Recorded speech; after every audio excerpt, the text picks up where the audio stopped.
Shalom. Tuhan baik, amin. Berdasarkan sejarah Alkitab. Berdasarkan sejarah apa? Diikuti sejarah gereja. Maka hari-hari seperti ini adalah hari-hari di mana murid-murid Yesus meresponi pimpinan Roh Kudus. Tapi itu enggak dilanjutkan kebanyakan orang Kristen. Karena memaknai Roh Kudus dengan salah. Maka tema kita hari ini, Roh Kudus fokus pada kekekalan. Ulangi, Roh Kudus fokus pada kekekalan. Mari kita buka Alkitab kita Yohanes 16 ayat 4 sampai ayat 15. Kalau sudah dapat, saya ajak kita membacanya bergantian. Saya baca ayat yang genap, saudara baca ayat yang ganjil sampai ayat 15. Yang sudah dapat dan mengerti instruksinya, katakan amin. Katakan amin. Lebih keras, katakan amin. Tetapi semuanya ini kukatakan kepadamu supaya apabila datang saatnya kamu ingat bahwa aku telah mengatakannya kepadamu. Hal ini tidak kukatakan kepadamu dari semula. Karena selama ini aku masih bersama-sama dengan kamu.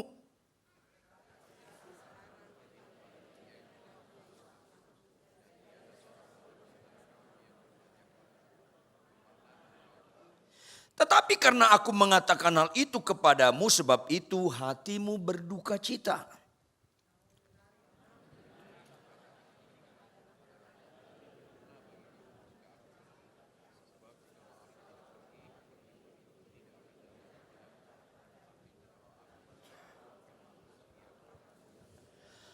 Dan kalau ia datang, who is he? Roh Kudus. Kalau Roh Kudus datang, fokus Roh Kudus, ia akan menginsafkan dunia akan dosa, kebenaran dan penghakiman. Akan kebenaran karena aku pergi kepada Bapa dan kamu tidak melihat aku lagi.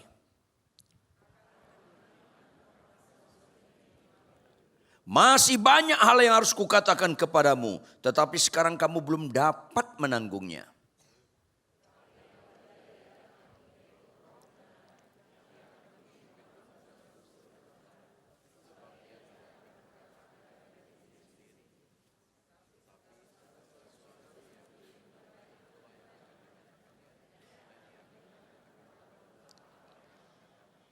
Ia, Roh Kudus, akan memuliakan aku, Tuhan Yesus. Sebab ia akan memberitakan kepadamu apa yang diterimanya daripada aku.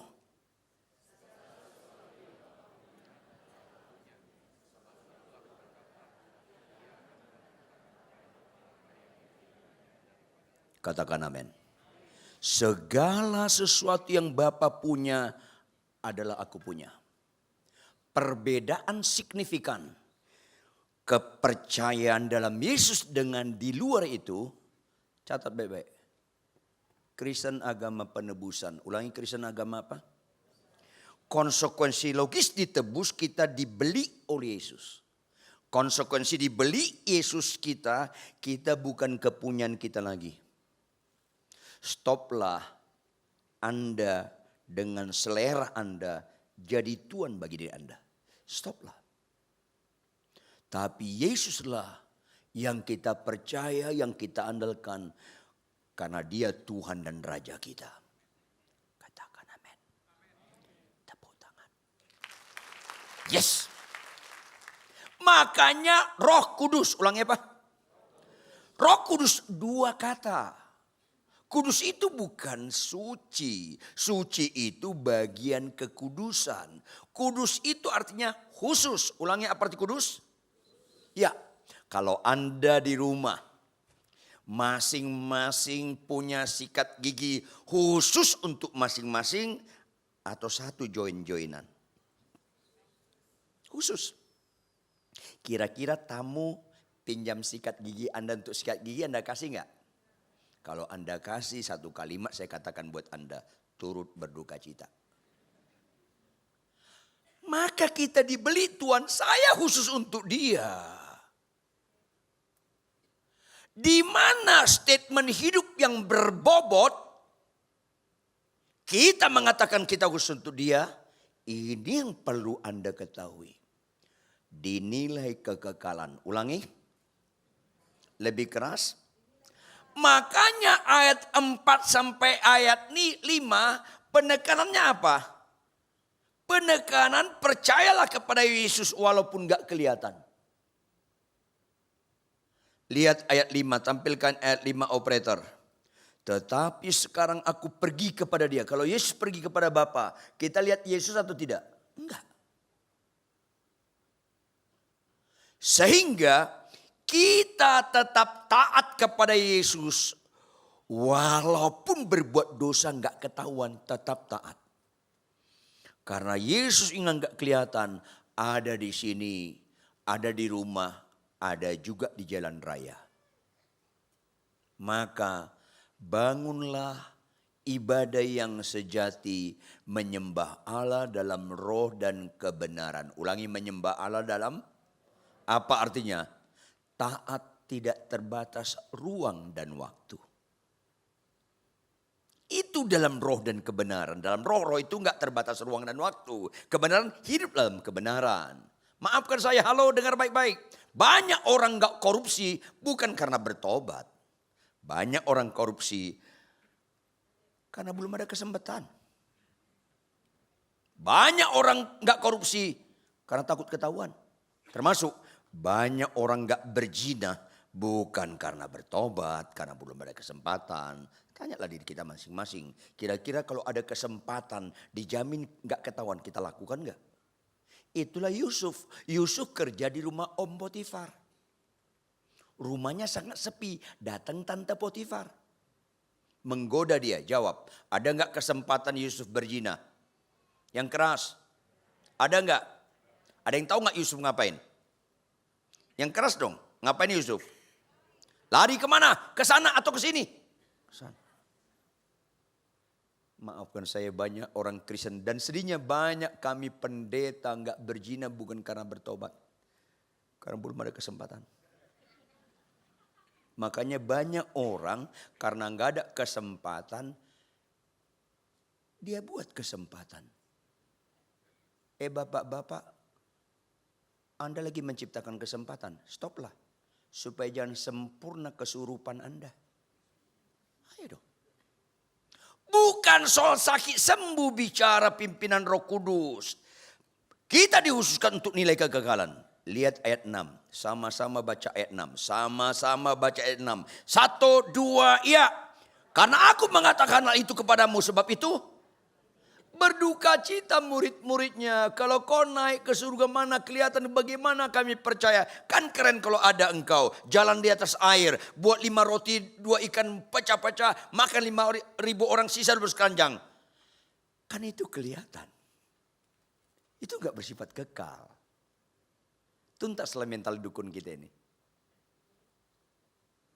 Gak banyak orang percaya sebenarnya. Sama-sama baca ayat 7. Sama baca ayat 7. 1, 2, ya. Namun benar yang kukatakan ini kepadamu. Lanjut.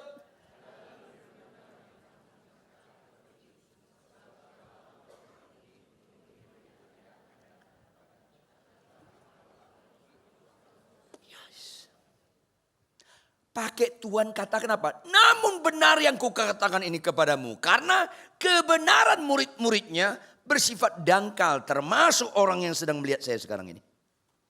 Ayo dong, sifat dangkal. Halo, kesembuhan bukan ciri utama Kristen. Siumanlah Anda. Boleh enggak doa kesembuhan? Jawab dong. Boleh enggak doa kesembuhan? Lanjut, boleh sampai limit tertentu. Ada limitnya. Limit berikutnya lama-lama doa kesembuhan itu pembodohan. Catat dong baik-baik. Jawab. Anda niat enggak hidup selama-lamanya di bumi?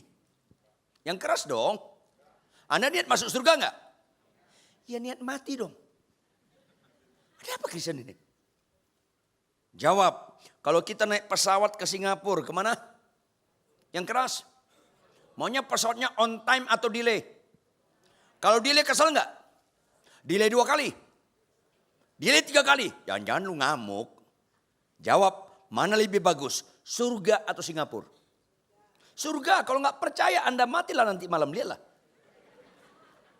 Surga lebih bagus. Jawab, kalau Anda dipanggil ke surga maunya on time atau delay?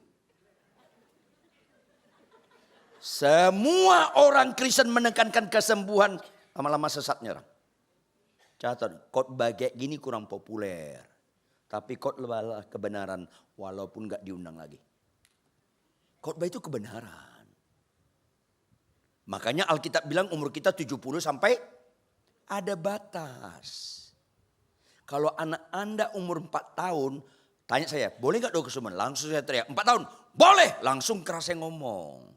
Tapi kalau Anda umur 48 tahun, Pak Ridwan saya sakit-sakitan. Boleh nggak doa kesembuhan? Saya jawab dengan setengah suara. Boleh. Karena 48 tahun udah setengah jalan. Setengah suara lah. Pak Ridwan umur saya 69. Kenapa? Sakit-sakitan. Boleh nggak doa kesembuhan? Saya jawab dengan apa? Bentar lagi lewat net lu. Ada orang tua. Pak Pendeta Ridwan. Umur saya 89. Ya kenapa? Sakit-sakitan. Boleh enggak doa kesembuhan? Siap-siap take off lah. Ada apa Kristen ini? Kayaknya rata-rata orang Kristen takut mati. Padahal Alkitab berkata hidup untuk Kristus, mati adalah bohong lu. Mati adalah Tuhan kalau hidup untuk Kristus. Bukan hidup untuk kesembuhan. Makanya sedih murid-murid Yesus. Karena mau percaya yang kelihatan. Halo. Roh Kudus itu kepada kekekalan. Kekekalan itu tidak kelihatan. Baca 2 Korintus 4 ayat 18 operator. 2 Korintus 4 ayat 18. Sama-sama baca Bapak Ibu dengan tegas. 1, 2, iya. Sebab kami tidak memperhatikan. Melainkan. Sebab apa? Ayo dong Bapak Ibu. Kok ajar, percayalah sakit sembuh. Percayalah mobilmu Avanza jadi Innova. Murahan banget khotbah-khotbah seperti ini. Itu enggak kekal. Ibu-ibu lihat saya. Ibu-ibu lihat saya. Kecantikan itu dari luar atau dari dalam? Apa istilahnya? Inner beauty. Tapi kenapa lu lebih lama di salon daripada baca Alkitab? Penipu. Dari ketawa lu aja udah nyambung. Di salon 2 jam kecepatan. Baca Alkitab setengah jam. Lama banget. Susah. Orang kalau kecantikan dari luar itu penipuan. Ada ibu-ibu keluar dari salon. Udah dipoles-poles 4 jam keluar dari salon. Suaminya lihat. Mami cantik sekali. Anda senang? Ketipu lo. Tahu nggak apa maksud suami lo? Mami cantik kalau dari salon. Aslinya sih jelek. Itu maksudnya. Kalau dari salon cantik apa aneh, apa hebatnya? Lu kalau dari salon cantik lu senang dipuji. Itu justru aneh. Lucu-lucu sedih. Nyambung gak sih? Pasti nyambung orang kau yang kumaksud. Buka Ibrani 11 ayat 1. Saya bingung khotbah-khotbah penekanan sakit sembuh. Bukan itu penekanan kekristenan. Itu hanya awal-awal. Ibrani 11 ayat 1. Baca Alkitab dengan benar. Sama-sama baca Ibrani 11 ayat 1. 1, 2, ya. Dan bukti dari segala sesuatu. Iya. Itu bicara kekekalan. Bapak-bapak lihat saya. Mana orang beriman? Tuhan, bapak pertama. Bapak A. Tuhan 15 tahun aku menikah. Istriku cerewet. Dalam nama Yesus aku beriman. Dalam nama Yesus aku beriman. Tahun depan dia enggak cerewet lagi. Itu bapak A. Bapak B. Tuhan 15 tahun aku menikah. Istriku cerewet. Rasanya menderita. Tapi ujilah hati saya Tuhan. Aku beriman. Sekalipun istriku cerewet sampai mati, aku tetap mengasihi dia. Mana yang beriman, A atau B? Jangan ibu-ibu yang jawab. Saya tanya bapak-bapak. Anda nggak jawabnya kayaknya ada akar pahit nih. Ayo dong. Loh, sekalipun istriku nggak berubah. Sekalipun istrimu nggak berubah. Tetap kasihi dia. Nggak ada amin kalau khotbah gini. Amin berikutnya itu latah, nggak spontan. Ada nggak firman Tuhan ibu-ibu? Hai istri, tunduklah pada suamimu. Ada nggak? Bagaimanapun kelakuan suamimu, kau tetap pelaku firman. Itu kekal. Sekalipun walaupun apapun yang terjadi. Loh, kalau suamiku kasar, tetap tunduk. Loh, suamiku kasar Pak Ridwan. Nggak ada Alkitab memfasilitasinya. Hai istri, tunduklah pada suamimu yang baik. Yang kasar lawan aja boleh. Nggak ada. Nggak ada. Sesat, nggak ada. Enak banget, maksudnya apa? Pak Ridwan enak ngomong, kenapa? Bapak sih nggak kenal suami saya. Mana ada Alkitab berkata, hai pendeta kenalilah suami orang. Ada. Kurang kerjaan saya kenal suami lu. Catat baik-baik. Setiap orang memaknai kekristenan tidak pada ketaatan, sesat, sesat, sesat. Setiap orang memaknai Roh Kudus tidak dengan ketaatan yang absolut. Sesat, sesat, dan sesat. Bersyukurlah Anda sebelum meninggal dengar khotbah hari ini. Supaya kalau tahun depan meninggal agak beres hidup kita ini. Katakan amin. Amin lu terpaksa. Yang gak kelihatan, ulangi. Itu iman. Tuhan sekalipun kelakuan suamiku, kelakuan istriku buruk, aku tetap taat kepada engkau mengasihi dia. Itu Kristen. Jangankan istri suami. Tuhan bilang apa? Kasihlah musuh, musuh pun kita kasih. Kalau Kristen dimaknai dengan kesembuhan, mental dukun lu gak tuntas nanti. Makanya kesembuhan bukan ciri utama Kristen. Perubahan kelakuan, meneladani karakter Kristus. Itu Kristen. Tepuk tangan yang keras. Itu Kristen. Makanya kanker gak serius bagi orang percaya. Bagi orang gak percaya kanker serius. Kalau kau menganggap kanker itu serius, berarti kau belum percaya. Kanker itu enggak serius, bohong itu serius. Bukan upah kanker maut, upah dosa maut. Bohong adalah bagian daripada dosa. Kanker enggak serius, menipu serius. Kanker enggak serius, malas itu serius. Melawan orang tua itu serius. Tidak mau mengampuni itu serius. Jawab Bapak Ibu. Saya ulangi, Anda niat enggak hidup selama-lamanya di bumi? Yang keras dong. Anda niat masuk surga? Niat mati dong. Jawab Bapak Ibu, kalau kita ke Surabaya, kemana? Lebih efektif naik pesawat atau jalan kaki? Kalau kita masuk surga harus mati. Lebih efektif untuk mati, kanker atau bisul? Halo, bagi orang benar kanker gak ada masalah. Umur pendek pun gak ada masalah. Stefanus dilempari batu gak ada masalah. Mukanya kayak malaikat dan berkata, Bapa, jangan timpakan kesalahan pada mereka. Yesus pun 33 tahun something dia mati. Karena bicara kekekalan yaitu mengasihi Tuhan. Ulangi apa kekekalan? 1 Korintus 13 ayat 8, operator. 1 Korintus 13 ayat 8, sama-sama baca Bapak Ibu. 1 Korintus 13 ayat 8, operator cepat dikit. Saya khotbahnya 2 jam soalnya. Sama-sama baca, 1, 2, iya.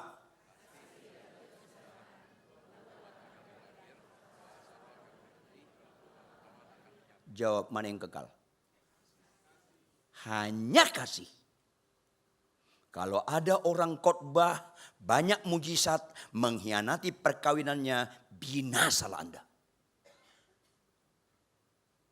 Ciri utama Kristen kasih. Puji Tuhan Anda bisa bernubuat. Puji Tuhan Anda bisa bahasa roh. Puji Tuhan Anda punya pengetahuan teologi, doktor teologi.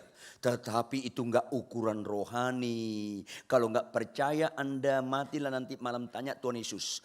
Pasti benar. Puji Tuhan kalau bisa bangkit lagi loh. Hanya kasih yang kekal. Ulangi, 1, 2, ya. Hanya kasih yang. Why?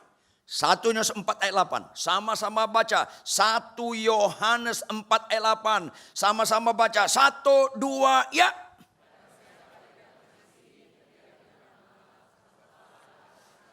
Gemetarlah baca ayat ini. Hanya orang yang mengasihi mengenal Allah.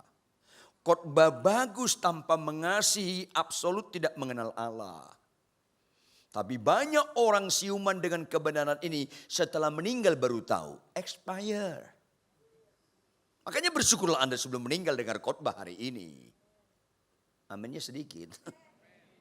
Amin berikutnya itu latah. Barang siapa tidak mengasihi dia tidak mengenal Allah. Absolut. Makanya jangan lihat hamba Tuhan diurapi. Kalau khotbahnya bagus, penyampaiannya itu bukan representatif diurapi. Kalau kita hidup mengasihi itulah representatif diurapi. Enggak ada amin. Ayo dong. Buka Yohanes 14 ayat 15 operator. Yohanes 14 ayat 15. Tangkap ayat-ayat sebelumnya. Jangan lupa Yohanes 14 15. Sama-sama baca Bapak Ibu. 1, 2, iya. Jikalau kamu mengasihi aku. Kerohanian seseorang bukan di khotbahnya, bukan di penyembahnya. Kerohanian seseorang dia taat enggak melakukan perintah Tuhan. Jikalau engkau mengasihi aku, engkau menuruti segala perintahku. Maka fokus orang beriman bukan janji Tuhan. Fokus orang beriman perintah Tuhan. Ketaatanlah bukti Anda dipimpin Roh Kudus atau tidak. Ketaatanlah nilai kekekalan. Allah adalah kasih. Ulangi. Allah yang adalah kasih menciptakan manusia menurut gambar dan rupa Allah, image of God, imago Dei. Karena Allah adalah kasih menciptakan manusia menurut gambar Allah, maka manusia itu hakikatnya makhluk kasih. Ulangi, manusia itu hakikatnya makhluk karena segambar dengan Allah. Dan Tuhan berkata, jikalau engkau mengasihi aku, engkau menuruti segala perintahku. Maka lihat Kejadian 2 ayat 16 sampai 17. Kejadian 2 ayat 16 sampai 17. Setelah Adam dan Hawa diciptakan segambar dengan Allah. Maka berikutnya apa? Lalu Tuhan Allah memberi perintah bukan janji. Karena jikalau engkau mengasihi aku, engkau menuruti segala perintahku. Supaya Adam dan Hawa segambar dengan Allah makhluk kasih itu. Mengaktualisasi kasih diberikan perintah. Lanjut sama-sama baca. 1, 2, ya. Semua pohon dalam taman ini. Lanjut.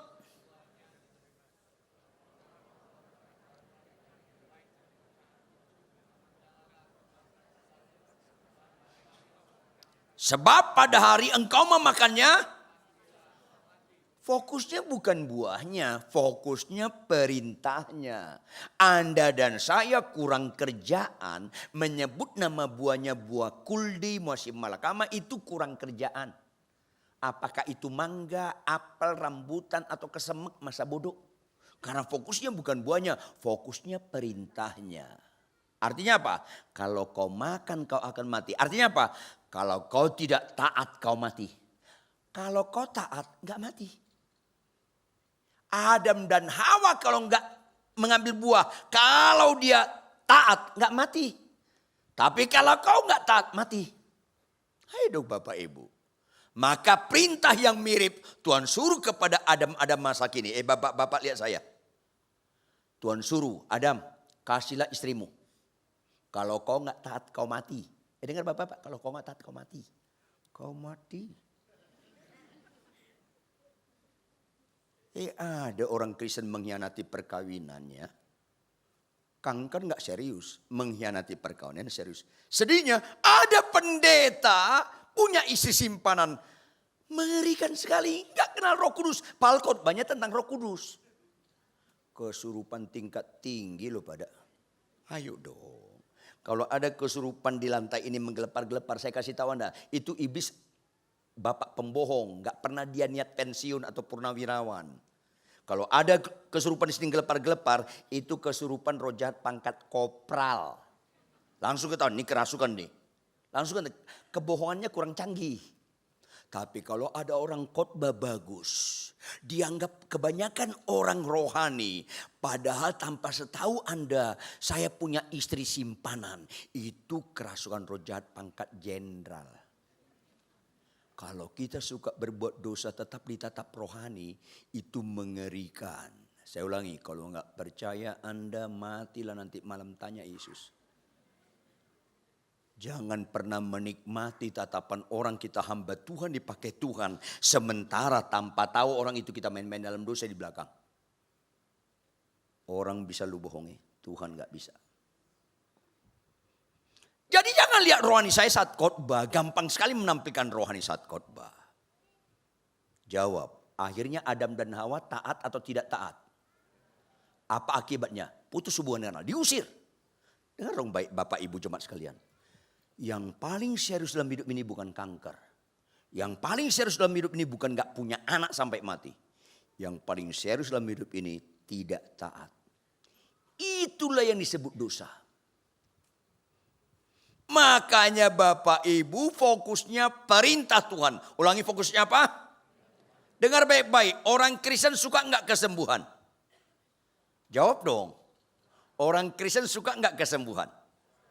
Agama lain suka enggak kesembuhan? Halo? Penjahat suka enggak kesembuhan? Mulai siuman dong. Orang suka kesembuhan itu selera rendah. Saking rendahnya penjahat pun suka. Perintah Tuhan. Ulangi. Ada enggak perintah Tuhan kasihlah musuhmu? Yang keras. Ada enggak perintah Tuhan balaslah kejahatan dengan kebaikan? Ada enggak perintah Tuhan jika ditampar pipi kiri kasih pipi kanan? Jawab, penjahat suka enggak itu? Yang keras, penjahat suka enggak itu? Kepercayaan lain suka enggak itu? Orang Kristen suka enggak? Masalahnya enggak juga. Penjahat. Kalau kau suka kesembuhan, penjahat pun suka kesembuhan. Kalau penjahat enggak suka membalas kejahatan dan kebaikan, kau pun enggak suka. Pada dasarnya Anda penjahat. Biarpun kau pendeta. Yuk buka Matius 7 ayat 21 sampai 23. Lihat dong.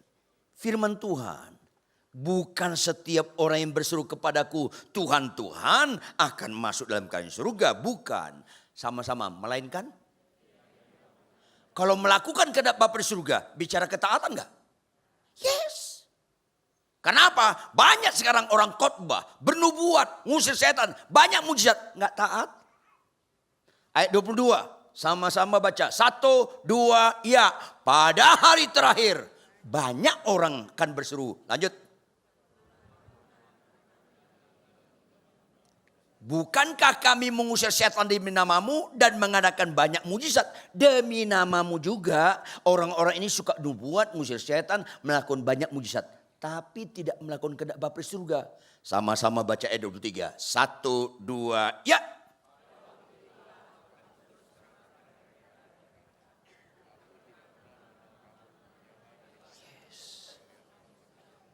Aku tidak kenal engkau. Enyah kau sekalian pembuat kejahatan. Semua orang Kristen, entah worship leader, singers, pemain musik, pendeta, ketua sinode, dosen teologi, siapapun dia yang melayani tapi enggak pelaku firman, itu orang jahat di mata Tuhan. Maka Kristen itu identik dengan pelaku firman. Karena iman tanpa perbuatan mati. Khotbah tanpa perbuatan mati.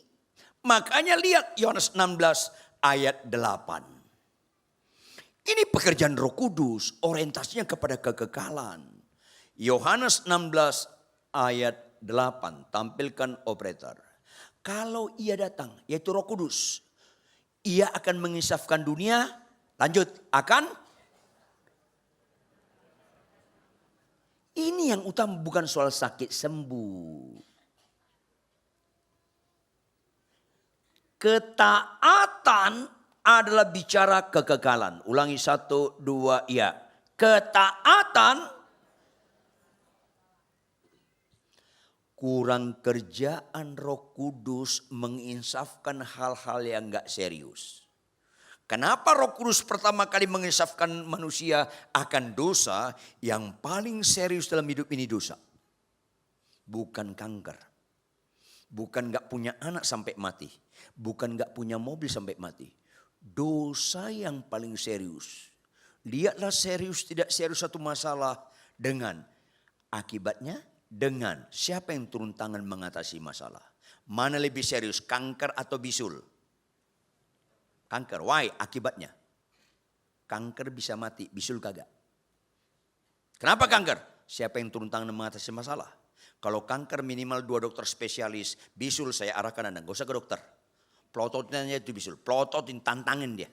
Lama-lama gede kebiru-biruan melentur sembuh, pengalaman pribadi. Gak ada serius. Jawab Bapak Ibu, mana lebih serius, kanker atau dosa? Enggak meyakinkan muka lo. Kanker atau dosa? Dosa. Kenapa? Upah dosa maut, bukan upah kanker maut. Kenapa? Kalau kanker minimal 2 dokter spesialis. Kalau dosa, Yesus Kristus turun tangan. Serius kali dosa itu. Makanya Roh Kudus dikirimkan membuat kita supaya taat. Karena kudus khusus, kita dalam ketaatanlah statement hidup kita berbobot mengatakan, aku dikhususkan untuk engkau. Yesus kaulah ku andalkan, engkau tempat kebergantunganku. Makanya taat. Gak ada bobot nyanyian Anda Yesus ku andalkan kalau Anda malas baca Alkitab. Drakor loh, drama Korea loh. Lip service, ritual tanpa spiritual. Bapak, Ibu, anak-anak muda, jangan lagi enggak taat. Tuhan sedih sekali kalau Anda masih berzina, buka situs porno, lanjutkan lesbian, lanjutkan, sedih sekali. Bahkan jangan itu, Tuhan sedih kalau Anda malas baca Alkitab. Tuhan sedih kalau Anda enggak taat baca Alkitab. Tapi lebih sedih lagi, kalau Anda dengar khotbah ini, besok masih malas juga. Itu bahasa Jermannya dablek. Dong. Udah malas baca Alkitab, suka kesembuhan. Berimanlah, mobil Innova jadi Alphard. Ke Gunung Kawi aja lo kalau gitu. Mengerikan sekarang khotbah-khotbah penipuan seperti ini.